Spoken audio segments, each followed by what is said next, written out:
Laudato Si, mazingira nyumba ya wote. Baba Paroko, pengine tuanze na mlangoni.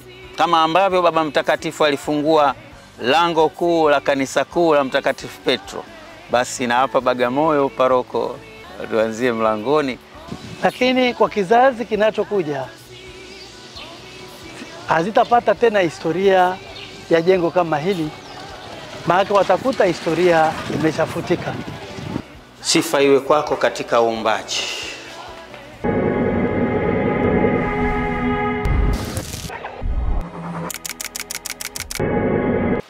Tumsifu Yesu Kristo. Mtazamaji mpendwa wa Tumaini TV, ipe nafsi yako tumaini. Kipindi Laudato Si, uhifadhi, utunzaji, ulinzi wa mazingira nyumba ya wote.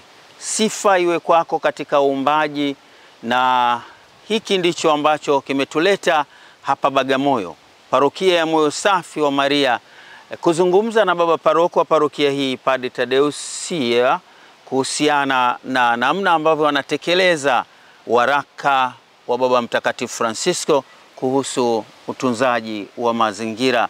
Na bila shaka hii pia ni sehemu ya maadhimisho ya miaka 10 ya waraka huo wa Laudato Si. Bagamoyo ndio hii, kadiri ambavyo inatajwa, ni sehemu ya pwani ambayo wenyeji wa asili hapa ni Wazaramo. Ndio. Na ni mahali ambapo siku hadi siku panaendelea kukua. Na hili basi halitokei tu kwa bahati mbaya. Lilianzishwa hapa na wamisionari wa shirika la Roho Mtakatifu wakati wa Holy Ghost. Sasa hivi ni the Spiritans. Ni hawa Holy Ghost. CSS. The Holy Spiritans. Tumekutana na Baba Tadeus, na kubwa zaidi ni kwanza kukushirikisha hiki kwamba ili tuweze kutunza mazingira yetu vizuri, lazima tutambue nani aliyeyafanya mazingira yawepo, nani aliyefanya sisi tuwepo, na wajibu wetu ni nini katika hiki ambacho huyo Mungu Mwenyezi ambaye tunamtaja alikitengeneza kwa ajili ya nini na namna gani tukitumie. Mwenyezi alituumba sisi kwa sura na mfano wake, akatukabidhi vyote alivyoviumba kabla yetu sisi kwamba mvitawale. Lakini wapi ambako tunaweza kumfahamu huyu Mungu, wapi ambapo tunaweza kujifunza na kujua anachokitaka? Ni katika kanisa. Tumefika mahali ambapo kanisa mama, kanisa la kwanza kabisa, lilijengwa na wamisionari wa Roho Mtakatifu hapa Bagamoyo. Na kama unavyotazama, hili ni kanisa liloboreshwa, kanisa jipya lilokuja baada ya kanisa mama ambalo liko jirani tuna hili. Kwa hivyo tunachukulia hili kama ndilo kanisa kongwe zaidi hapa Tanzania. Kanisa ambalo tunamwabudu Mungu, kanisa ambalo tunamsifu Mungu. Bila shaka baba utatueleza zaidi kuhusiana na kanisa hili. Ndio, nitawaeleza historia yake na kile kilichopo na mazingira ambayo yanalizunguka kanisa. Asante sana ndugu mtangazaji. Karibuni sana katika kanisa la Moyo Safi wa Bikira Maria, kanisa mama, lango la imani kwa Tanzania bara na Afrika Mashariki. Kanisa ni nyumba ya Mungu, kanisa ni nyumba ya ibada. Laudato Si, sifa iwe kwako. Sifa iwe kwako Mungu.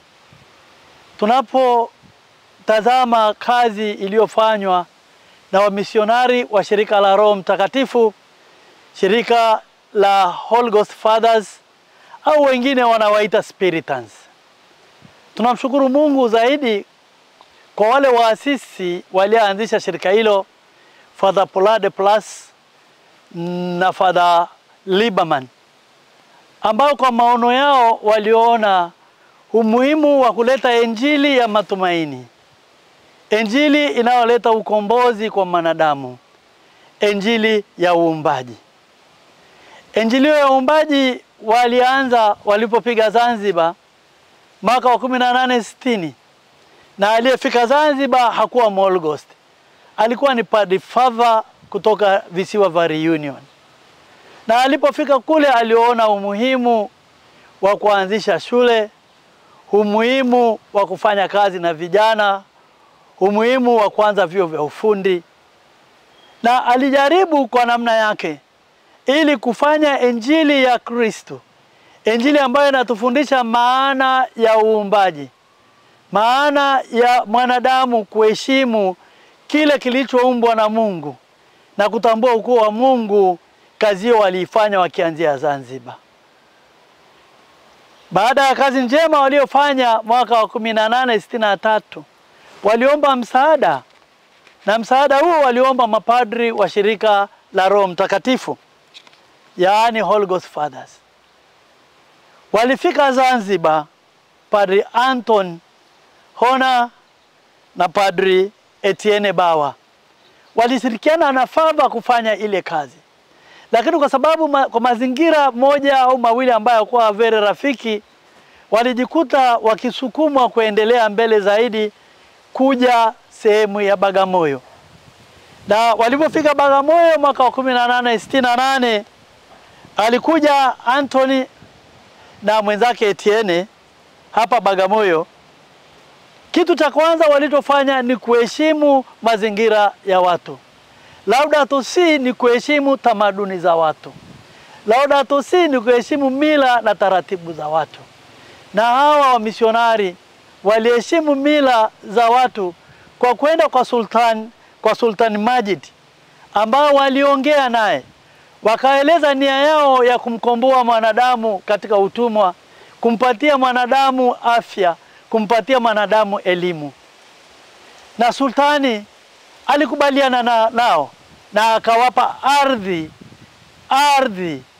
ardhi ambayo ni nyumba ya watu wote.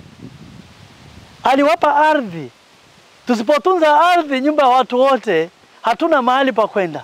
Kwa hiyo zawadi ya kwanza waliopewa misionari hawa ni ardhi, ambayo waliitumia katika kazi ya uinjilishaji, kazi ya kuanza kujenga mashule, kazi ya kuanza kujenga hospitali, kazi ambayo kwayo ile kazi ya kuhubiri Injili ilipata mahali pa kuanzia.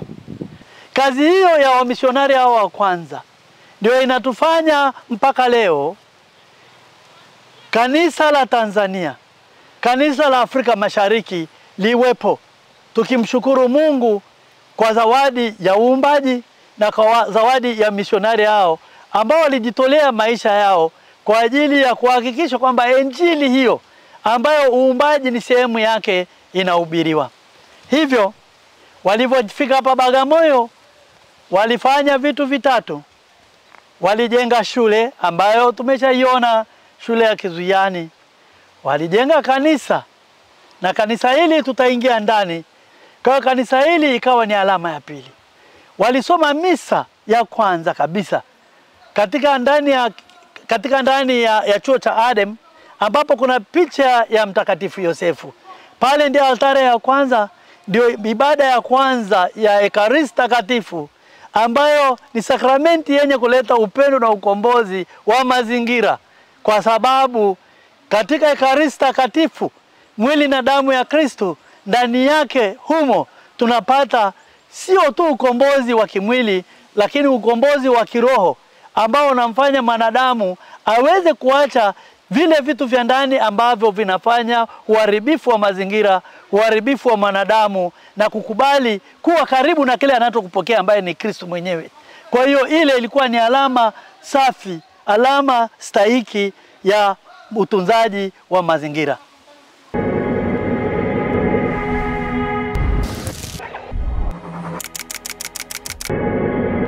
Sanamu hii ya Mtakatifu Yosefu inaonyesha mahali altare ya kwanza ilipojengwa walipokuja wamisionari.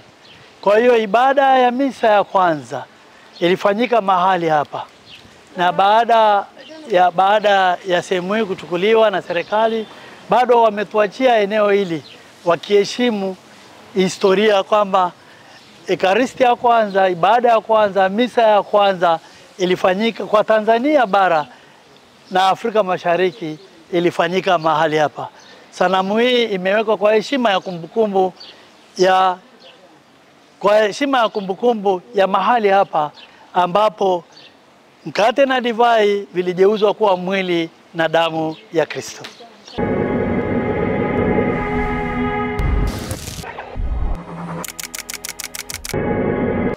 Wapendwa watazamaji, katika kanisa letu ambalo ni jina Moyo Safi wa Bikira Maria, tunajua moyo safi wa Bikira Maria maana yake ni nini?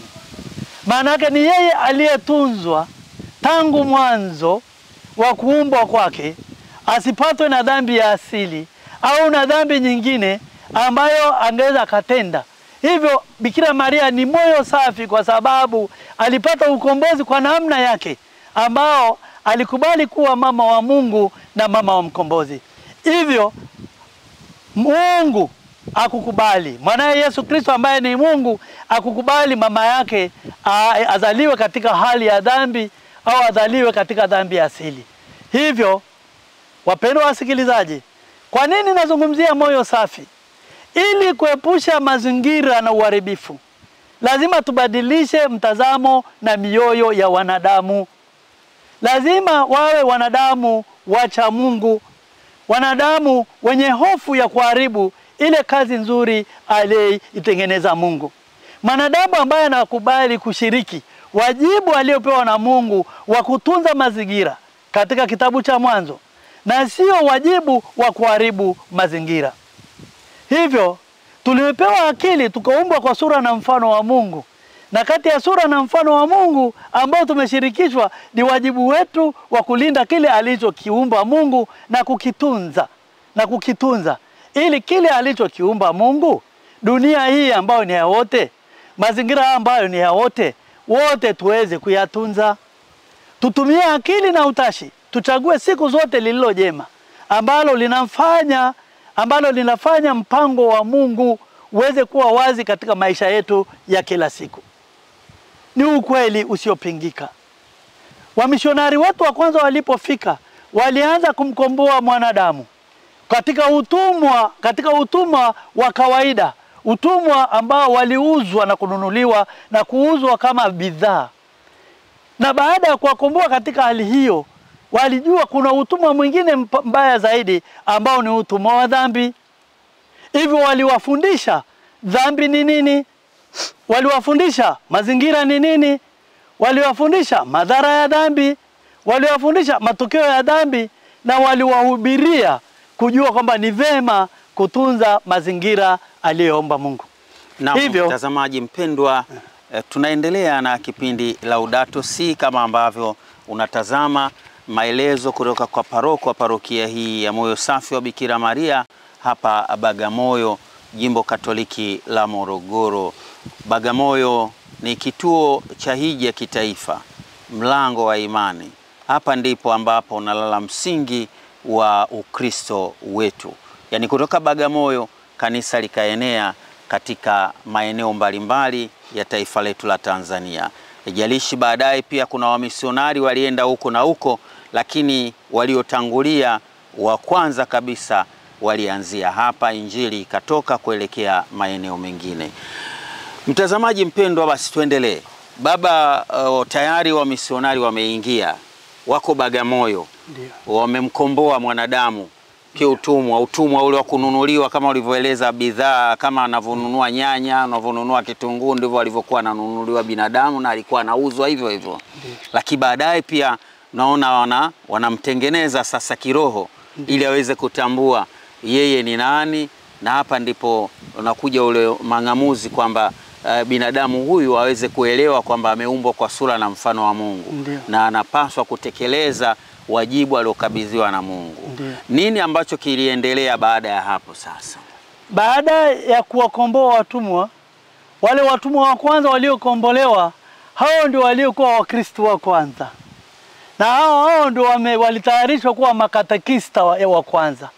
Hao ndio walioanza kutembea na wamishonari hawa, wakitumia lugha ya watu kuwaelezea kazi wanaofanya wamishonari hawa na kuanza kuwaeleza neno la Mungu ambao wao walilipata kwa wamisionari waliofika. Kwa hiyo watumwa wa kwanza ndio hao waliotumika kushiriki katika kujenga kanisa hili. Ni hao waliweka alama ya kroto ya Bikira Maria ambayo imejengwa nao kwa heshima ya moyo safi wa Bikira Maria, wakimshukuru Mungu kwa kukombolea kwao.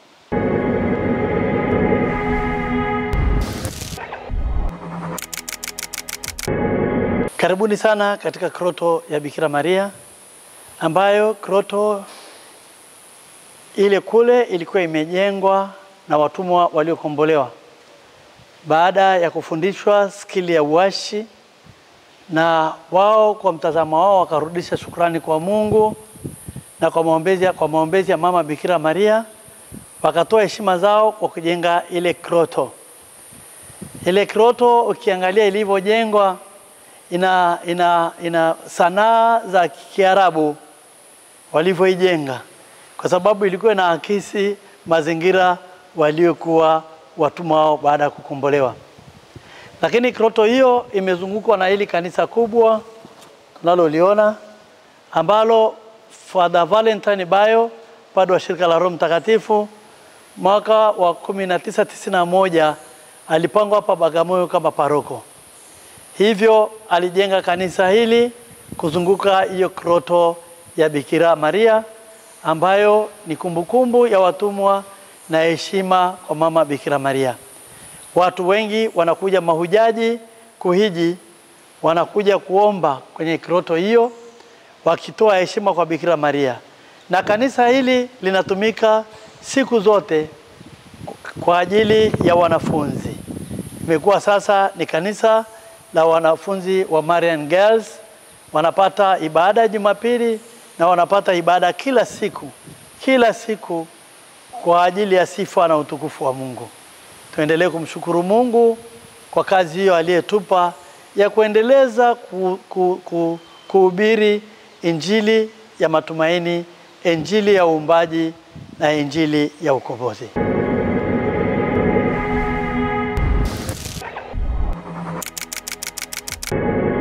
Mtazamaji mpendwa, tupo nawe, na bila shaka wewe upo nasi pia.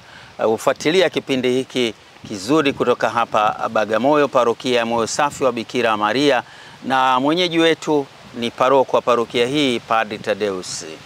Umetazama kile ambacho amekizungumza. Mpaka sasa tupo wakati ambao wamisionari wa shirika la Roho Mtakatifu wanaanza sasa kueneza injili katika eneo hili la Bagamoyo. Na bila shaka baba, pia katika wale waliwaandaa walimu pia, ndio ambao walianza kufundisha katika shule ya Kizuiani pale. Ndio, bila shaka mtazamaji, ungependa pia kufahamu kwa uzuri kanisa hili la Bagamoyo, muundo wake, nini kilichopo, linazungukwa na nini, basi baba paroko atatupitisha hapo kuhakikisha kwamba unapokuja kwa ajili ya hija na kusema sifa iwe kwako katika uumbaji, Mungu, uwe unafahamu mahali hapa patakatifu pana sura ipi, pana ishara zipi, kuna alama zipi. Baadhi ya ishara zitaja, lakini basi kwa uzuri kabisa atakuwa anatueleza tu moja baada ya nyingine, kuanzia mlango mkuu wa kuingilia mpaka milango mingine ambayo ipo katika kanisa hili, na vyote ambavyo vinalifanya kanisa hili kukamilika na kuwa sehemu nzuri ya kumwabudu na kumtukuza Mungu. Baba paroko, pengine tuanze na mlangoni, kama ambavyo Baba Mtakatifu alifungua lango kuu la kanisa kuu la Mtakatifu Petro, basi na hapa Bagamoyo paroko tuanzie mlangoni, tuingize kanisani. Nashukuru sana ndugu mtangazaji.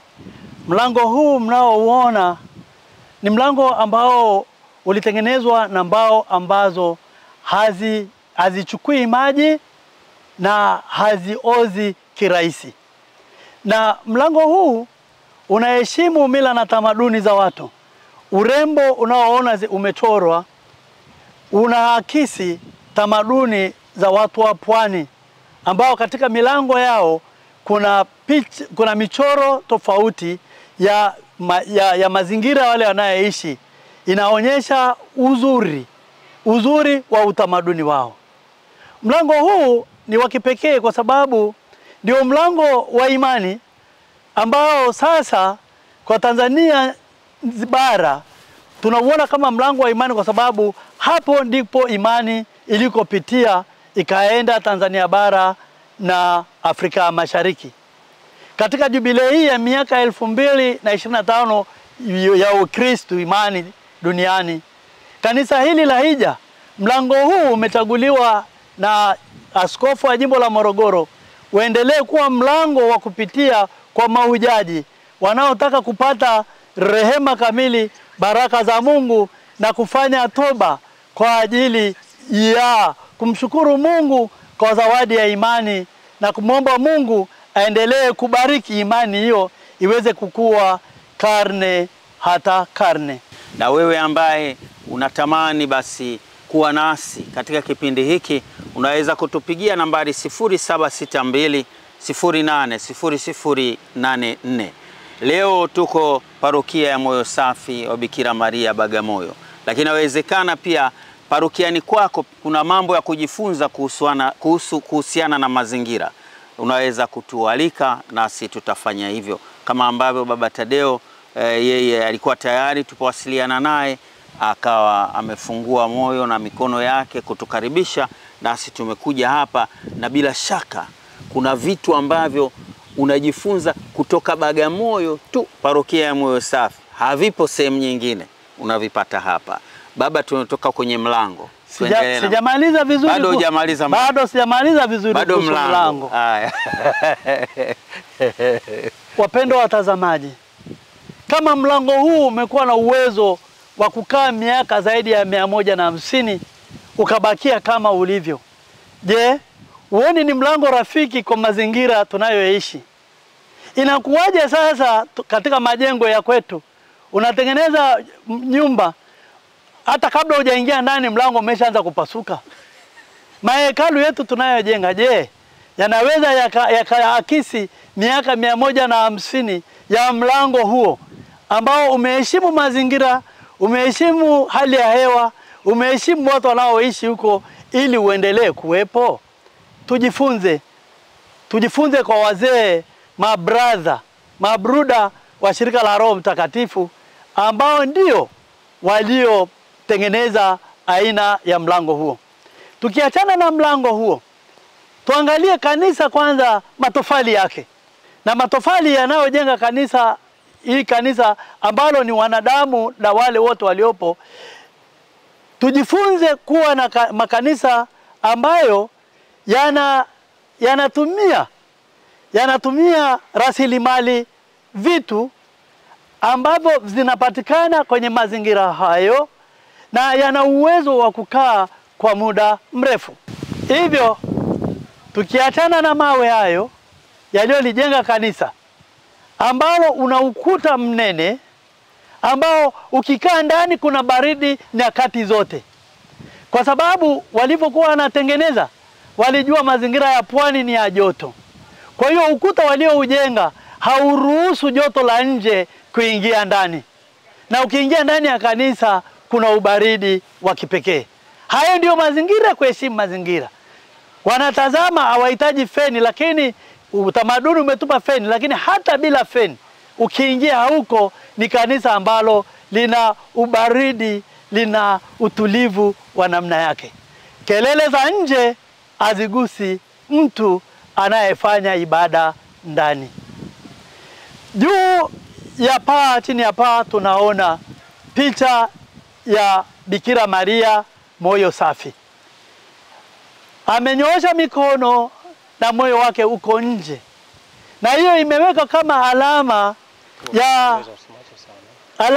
ya matumaini, alama ya spirituality, maisha ya kiroho ya watu wa Bagamoyo wa zamani na wa sasa, wanapomtazama Bikira Maria kama mama yao, kama mama wa kanisa na mwombezi wetu. Yeye amekingiwa dhambi ya asili, akazaliwa bila doa, ili kutufundisha sisi nasi kila anayemtumainia Mungu na kuwa tayari kuunganika na Kristo kama yeye alivyounganika na mwanaye kwa sakramenti ya kitubio, atakuwa na moyo safi, na heri wenye moyo safi, maana watamuona Mungu. Lango ndo hili ulikuwa unatuelezea jinsi lilivyopambwa, jinsi ulivyo imara kwa miaka zaidi ya 150. Kweli huu mlango, ukiangalia uimara wa mlango huu, ukiingia ndani ya kanisa, kabla hujaingia nafasi ya pili ya kuingia kanisani, kuna sehemu mbili. Kuna sehemu moja ya kushoto ambayo nawaonyesha ni sehemu ya kuingia katika ngazi, ambapo ukisoma zamani imeandikwa hapa chini waimbaji tu. Kwa hiyo ilikuwa ni sehemu ya waimbaji ambao walikuwa wanaimba kwa kupitia juu. Na tukumbuke zamani walikuwa wanaimbia juu ili sauti iweze kusikika kwa watu wote. Okay. Ilikuwa sio maringo, kulikuwa kuna vipaza sauti. Na watu walikuwa ni wachache. Kwa hiyo unavyoimba ukiwa juu, ile sauti kufikia walioko chini na wengi ilikuwa hivyo. Kwa hiyo ukipanda juu karibu utafika kwenye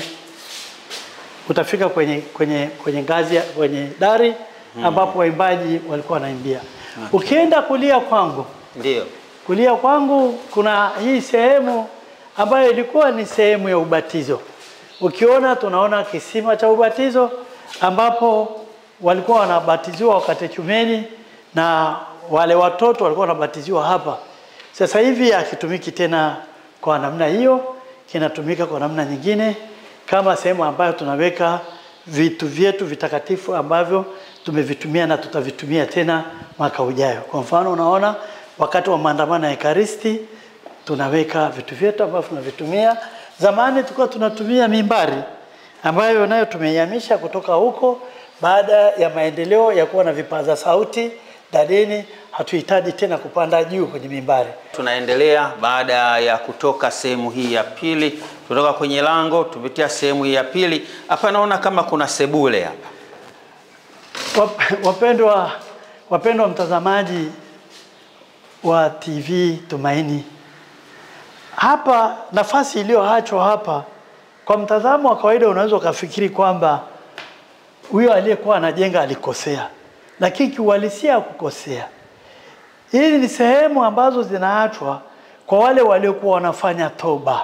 Okay. Kwa sababu watu waliofanya makosa makubwa walikuwa wakienda hatua kwa hatua wakifanya toba. Kwa hiyo walikuwa wanaona kwamba hawastahili kwenda mbele ya madhabahu. Kwa hiyo sehemu hii walikuwa wanakaa kama kianzio cha kuanza kufanya toba. Vile vile ni sehemu ambayo vile vile wale wakati chumeni walianzia kwa kwenda hatua kwa hatua. Mwishoni wanapokelewa ndani ya kanisa, mwishoni wanafanya toba, mwishoni wanarudi kundini. Ndio maana hii sehemu iliyoachwa haikuwa ajali. Sifa iwe kwako katika uumbaji. Tunaendelea na sasa tuko ndani ya kanisa. Ndani ya kanisa la parokia ya Moyo Safi wa Bikira Maria Bagamoyo na baba paroko Padre Tadeus. Pengine tumetoka mlangoni, lango kuu ambalo wanasema ndio kama tunakuja kwa hija, maana yake lazima tuingilie hapo. Ndiyo. Na pengine utaratibu unaofuata sasa baada ya hapo mpaka tutakapokuwa tunatoka utatueleza. Lakini tumeangalia kushoto na kulia na pale katikati kwamba sehemu ambayo watu walikuwa kama bado hawako sawa kiroho wanajikarabati. Baadaye wakipata kibali wanaingia ndani, na sisi tuko ndani sasa ya kanisa. Nini kilichomo sasa hapa? Hapa tulipo kwa upande huu wa kulia ndio kuna sanduku la maungamo. Ili sanduku ni la zamani kama kanisa lilivyo la zamani. Ilitengenezwa, na ukiangalia lilivyotengenezwa, lilivyokaa, linaonyesha uzuri wake wa watu waliokuwa ni wabunifu na wenye uwezo wa kutengeneza vitu ambavyo vinavutia mwanadamu. Ukiingia kwenye hili sanduku la maungamo, anayekuja kuungama akimkuta padre amekaa na jinsi palipokaa panamvutia mtu aingie ndani na afanye toba ya kweli, akikutana na Mungu anayeponya. Katika barua yetu ya kitume ya Baba Mtakatifu Laudato Si, anasema kitu kitakachopona mazingira ni uongofu wa moyo. Sisi kama Wakatoliki hatuna mahali bora zaidi ya kwenda kupata uongofu huo na kufanya toba zaidi ya sakramenti ya kitubio. Ni ukweli sasa hivi sakramenti hii sio lazima uje kwenye sanduku. Sakramenti hii inaweza ikatolewa pale ambapo Mkristo anakutana na padri na anamuomba toba, lakini kwenye mazingira stahiki, mazingira yanayofaa kwa sakramenti hiyo ya kitubio. Naam, kipindi Laudato Si hapa Tumaini TV, na wakati huu tunazungumza tukiwa ndani ya kanisa la parokia ya Moyo Safi wa Bikira Maria Bagamoyo, Jimbo Katoliki la Morogoro. Tuko kimazingira, tunazungumza mazingira na matumaini yetu kwamba mazingira haya ya Bagamoyo yatatusaidia, tutapata pia kuiga kile ambacho kinaendelea hapa, ili nasi pia tuweze kuyatunza vyema mazingira yetu, kwa ujumbe wa baba paroko wa parokia hii Padre Tadeus. Wapendwa mtazamaji wa TV Tumaini, ni kweli ukiangalia kuna mabenji ya aina mbili. Ukiangalia mabenji haya ambayo ndio mengi, yanaakisi uhalisia wa kanisa lilipoanza. Okay. Na mabenji haya yako kama yalivyo, na ukigusa hili benji unaona uzuri na uimara wake kwa miaka yote. Kuna mabenji ambayo yameongezewa kwa sababu ya kuongezeka kwa wingi wa watu. Kwa sababu kuongezeka kwa wingi wa watu, basi ikaonekana ni vyema kuongeza mabenji haya. Lakini ukiyalinganisha, hebu yalinganisheni. Hebu tazameni wenyewe muone tofauti ilivyo kubwa. Bado haya yana uhai mrefu kuliko haya. Ina maana haya mapya yatachoka, yataacha yale ya zamani bado yakiendelea kuwepo. Lakini swala ni kwamba ni kwa nini haya tuanze kuona yatatoka, yataanza kutoka kabla, na haya yataendelea kuwepo. Hebu angalia, ukilitingisha hata kuwepo kwenye sakafu haliko hivyo. Lakini tingisha hili hapa uone tofauti, halijigusi. Sasa kama ni kutunza mazingira, ni lipi ambalo litafanya mbao nyingi zipasuliwe? Okay, hili litaruhusu tena misitu ikatwe. Ili baada ya miaka kadhaa inabidi tuelekee msituni tuendelee kukata. Kwa hiyo kidogo lazima tuheshimu mazingira kwa kuhakikisha kwamba vitu tunavyovifanya viwe na utamaduni wa kuwepo kwa muda mrefu, na vitengenezwe kwa umakini stahiki, ili viweze kuonyesha sura na furaha ya ulimwengu. Kumbuka Yesu Kristo alikuwa mseremala. Hebu imagine mseremala Yesu na Josefu angekutengenezea la namna gani? Lazima angetengeneza kitu ambacho kinaheshimu, imara na kwa utaratibu. Hivyo iwe ni wito wetu, kila tunachokifanya kiheshimu mazingira, kiheshimu hali ya hewa ya mahali, kiheshimu vitu vile vinavyopatikana. Ndio. Na sasa tunakanyaga kwenye flow ya mambo ambayo ulitaja pia tukiwa nje. Pengine unalo la kueleza zaidi kuhusiana na hiki ambacho tunatembea juu yake? Kwa kweli kitu ninachoweza kusema ni kufurahia na kushangaa kwa uzuri na ubora wa flow hii, sakafu hii. Tunashangaa na kufurahia kwa sababu unaona ule usahihi na ukaribu, ambapo mtu anatengeneza kitu akiweka akili na moyo wake kwenye kile anachokifanya. Ndio maana nikasema tunahitaji miaka 150 nyingine kabla mtu hajafikiria kugusa sakafu hii. Sasa. Kwa sababu gani? Kwa sababu mafundi walioitengeneza, vitu walivyotumia, waliangalia miaka 150 mbele.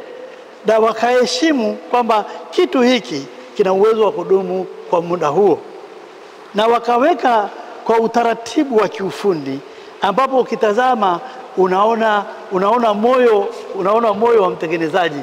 Kama unavyoangalia vitu unamuona Mungu katika vitu alivyoviumba. Sitakosea nikisema ukiangalia kanisa hili, ukiangalia sakafu hii, ukiangalia viti hivi, ukiangalia hizi nguzo zilikokaa, ukakaa ndani yake, unaona roho ya wale waliotengeneza. Ukiangalia juu, hawakuweka ceiling board kama tunavyoweka sasa, wala sio gypsum waliweka. Walitengeneza kwa namna yake, kwa kutumia ufundi wa kutumia sementi na vitu vingine. Wakatengeneza miviringo iliyorembwa ambayo inavutia, ambayo hairuhusu kamwe joto la kwenye bati liingie ndani ya kanisa. Ni ufundi wa namna gani? Ni ufundi wa namna gani? Neno lingine naweza kusema Laudato Si, utukufu uwe kwake, sifa iwe kwake, ambaye aliwajalia akili na uwezo wa kutumia ili kutengeneza mazingira ya kumtengenezea Mungu sehemu ya ibada inayofanana na kile ambacho kinafanyika ndani ya kanisa hili. Mtazamaji, hapa tulipo ni unaweza kusema ni mbele kabisa ambapo waamini wanaitazama altare, na baba paroko nileta karibu kabisa na altare, ambao mbele ukitazama hivi unaona tabernacle ile pale kuna mlango wa tabernacle ambao umewekwa alama au ishara ya P, alafu kuna X. Ile PX maana yake nini baba paroko? Ina maana Kristo mfufuka. Kristo mfufuka. Ndio. Pale ndipo Yesu wa Ekaristi anapokuwepo muda wote. Ndio. Anaishi daima nasi, pamoja nasi. Ndio. Pengine labda tuelezee zaidi umuhimu na maana ya eneo hili sasa la mbele. Katika utengenezaji wa kanisa kuna mahali panaitwa patakatifu pa watakatifu. Na patakatifu pa utakatifu ni hapa madhabahuni. Ndio maana kuna tofauti. Ukiangalia unapofika hapa unapanda ngazi ili kwenda patakatifu patakatifu. Na hapa patakatifu kwa patakatifu kuna vitu viwili ambavyo ni vya kuanzia. Kwanza altare ambayo ni ya Ekaristi Takatifu, ambayo altare hii imebakia. Altare hii imebakia kama ilivyo kwa muda wote. Iko kama ilivyo. Na pili ni altare ya neno la Mungu. Hizi mbili zinafanya ile ibada ya kumsifu Mungu. Laudato Si, sifa iwe kwako, tunapotunguza mazingira. Kwanza itangazwe kwa neno la Mungu tunaposikiliza injili ya uumbaji, injili ya ukombozi wa wanadamu.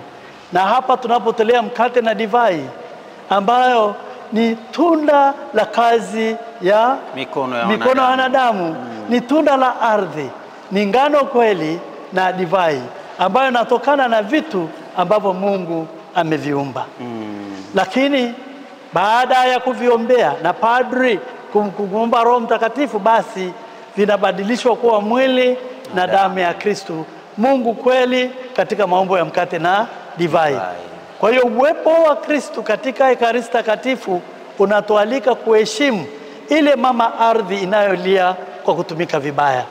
Ile mama ardhi ambapo kwayo tunapata mkate na divai. Lazima tuitunze. Na tunamtolea Mungu sio hiyo tu. Kwa wale maskini wenye shida, pamoja na mkate na divai tunavyokuja hapa, tunamtolea Mungu shida na mahangaiko zetu.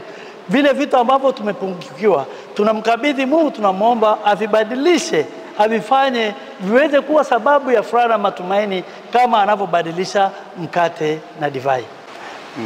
Mbele yetu tunaona altare ambayo tunaweka Ekaristi Takatifu.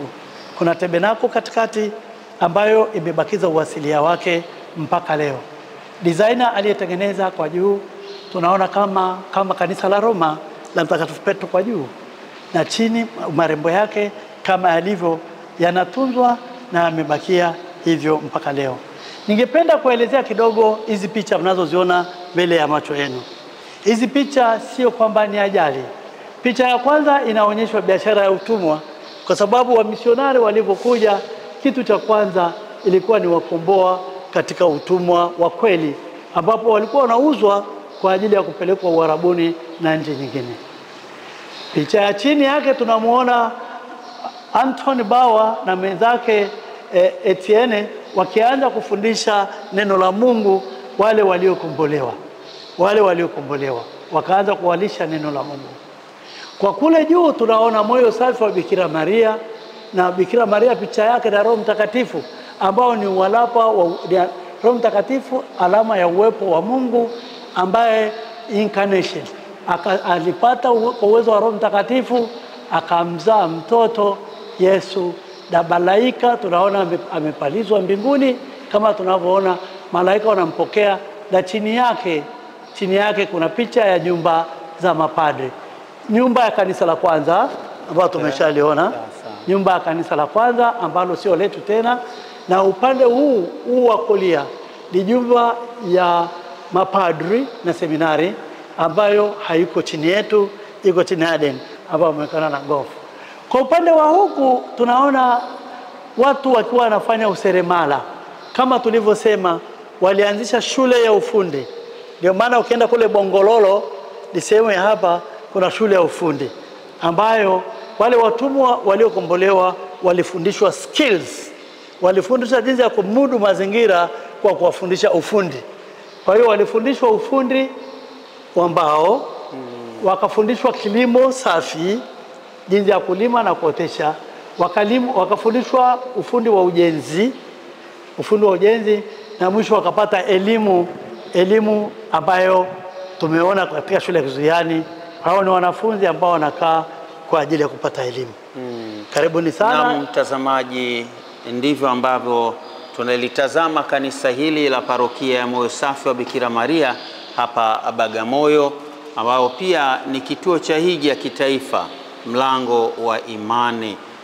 Tumshukuru sana Padre Tadeus ambaye ni paroko wa parokia hii, mwenyeji wetu, kwa namna ambavyo ametupokea na kutupa maelezo kuhusiana na kanisa hili, mazingira yake ya nje na ndani yanayomfanya muamini anapolijongelea kanisa hili awe anaona kabisa kwamba anakaribia mahali patakatifu, sehemu ambayo Mungu anakaa, sehemu ambayo anapata nafasi ya kuzungumza na Mungu, kumwabudu, kumweleza shida zake, kumtukuza na kumsifu akiwa anatoka hapa, ili watu wengine waweze kuelewa na kujifunza kutoka kwa waamini wanaoingia na kutoka katika kanisa hili ukuu wa Mwenyezi Mungu, na hasa katika suala zima la uumbaji.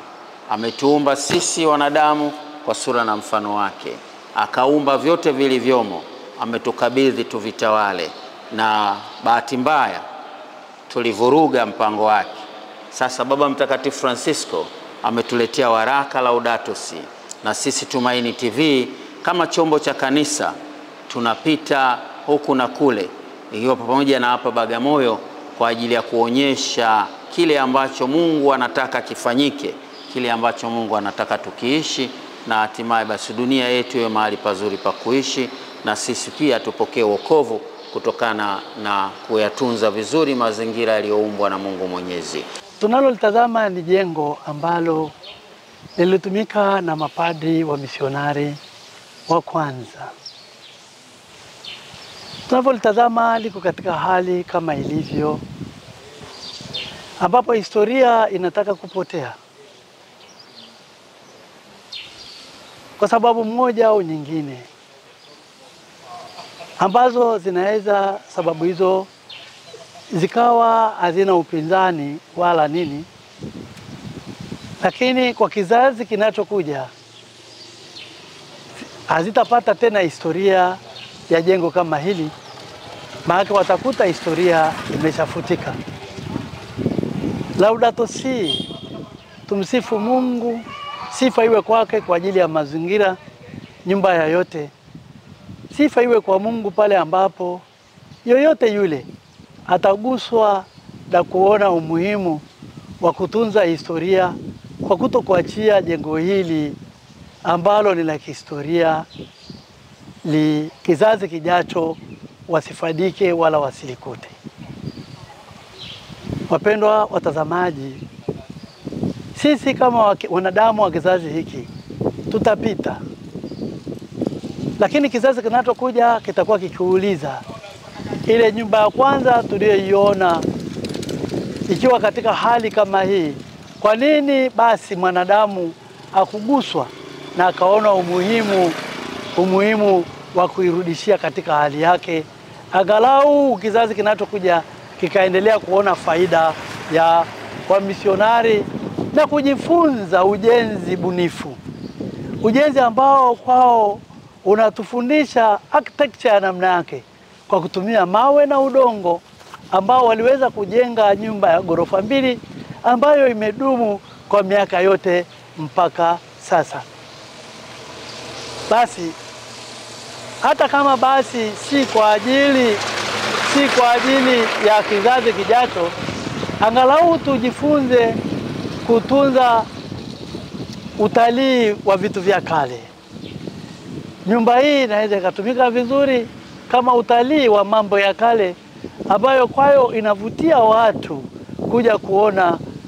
kuja kuona utengenezaji wa nyumba uliofanywa na wamisionari wa kwanza, ambao unatufundisha jinsi ya kuweza kutumia mazingira tulio nayo, vifaa tulivyo navyo, kutengeneza nyumba ambayo inaweza kudumu miaka mingi kama nyumba hii.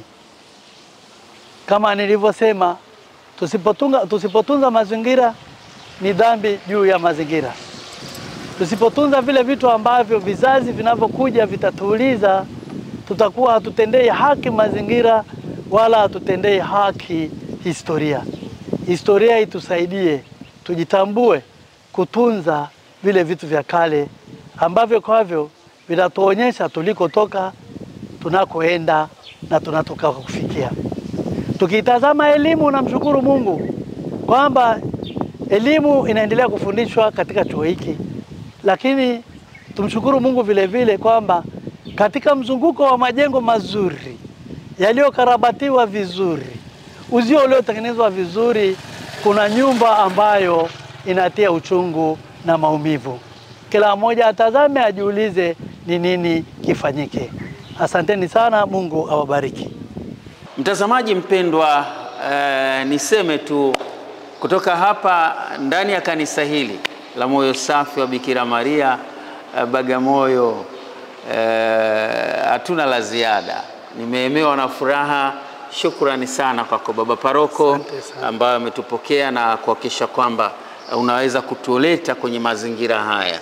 Inawezekana awali hatukuwa na wazo hili kwamba kumbe ili tuyatunze vizuri mazingira tunapaswa kwanza tupate ujumbe wa Mungu anataka tufanyeje, na ndivyo ambavyo bila shaka Baba Mtakatifu anatukumbusha kwamba Mungu alitaka mfanye hivi na hivi na hivi, nyinyi mlikosea, kwa hiyo rudini kwenye mstari. Kwa hiyo ndani ya nyumba hii ndipo ambapo Mungu anatuelekeza namna ambavyo tutaweza kuishi na kuyatunza mazingira yetu vizuri. Asante sana Baba. Asante sana. Mwenzangu Meki Makali, mimi ni Gauden Sierra. Hatuna la ziada. Tuseme basi tukutane tena mara nyingine, wakati mwingine katika kipindi Laudato Si. Sifa iwe kwako katika uumbaji.